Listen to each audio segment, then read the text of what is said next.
Okay, graphic design, I'm going to show you now how to take the image that you traced of your box. Once you have photographed it, I want you to bring it into Illustrator and make sure that it all looks good for you because you're going to begin tracing it as best you can. I'm going to choose to put a fill color on that is a no fill. So I'm going to click down here on my toolbar, and then I'm going to put a stroke color or my border color as black, because that way I can at least trace and identify where that's at. If you want a brighter color or some other color, you can do that.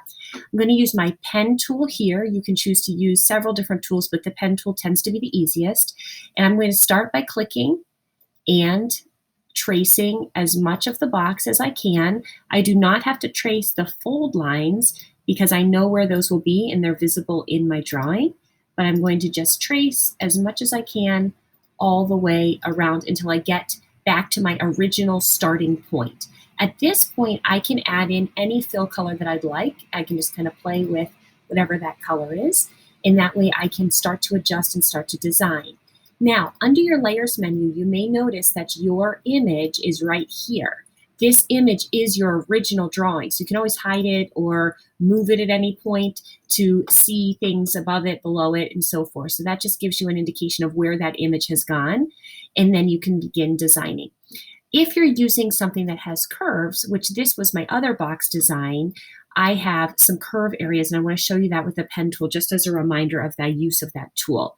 So if I'm using curves, I'm going to start in kind of a corner here. So I'll start here. I now have a fill color. I'm just going to do a brighter fill color so you can see it. So I'm going to use a red. That way you can see it. So I'm going to go across here and I'm going to begin tracing. For little teeny curves, I could just kind of go along here. When I get to a curve here, I start at the bottom of the curve and then I click a diagonal at this curve. I hold my mouse and I stretch the handlebars. The handlebars are extending in the direction that I want the curve to go. Then I click in the middle to let go of that handlebar and I continue going in a straight line. And then I keep going. I can just do these teeny little curves like so. And now I'm going to come up to this area here, again, another curve. So I start at the beginning of the curve, I go to the end of the curve at a diagonal and hold. I'm holding my mouse depressed down. I stretch my handlebars in the direction of that line, and then I click in the middle to let go of it.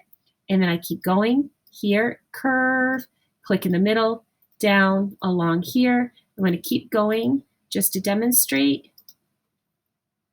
and get to another curve. Go here, hold, stretch, click the middle, and keep going. It's not a very quick process, but it's a very exact process. You want to just do your best to be as exact as possible.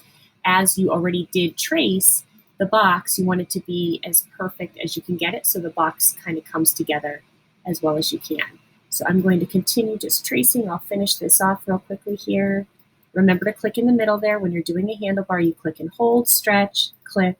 Any straight lines you can just click. If you click too fast, it'll double click, so take your time. And that way you have all of the details that you want across the entire thing. These little flaps become important because that's what holds the box together at the bottom. So you do want to mimic their exact shape. And once you have your shape, you'll be totally ready to fill it in.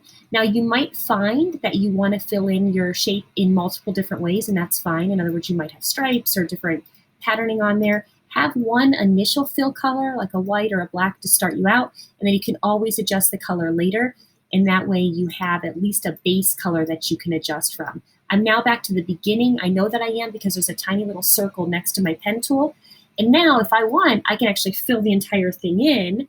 All I did is flip-flop my fill and my stroke color, and now I have a red box. And I can view under my layers menu right here, I can view when I have that image in here like so. Now, one of the things that I suggest doing is putting this image in front, and then under your window menu, you have the option of transparency. What's really nice here is I can actually change my opacity or my transparency to lower on that particular image. And what that allows me to do, let me get these out of the way here, is it allows me to have a transparent version of my actual image. So when I put this over top, I now have my dotted lines, which are part of my clip group. That was my original image, on top of a faded out version of my color. That way I can at least see where I'm working. And then later, if I want to go back,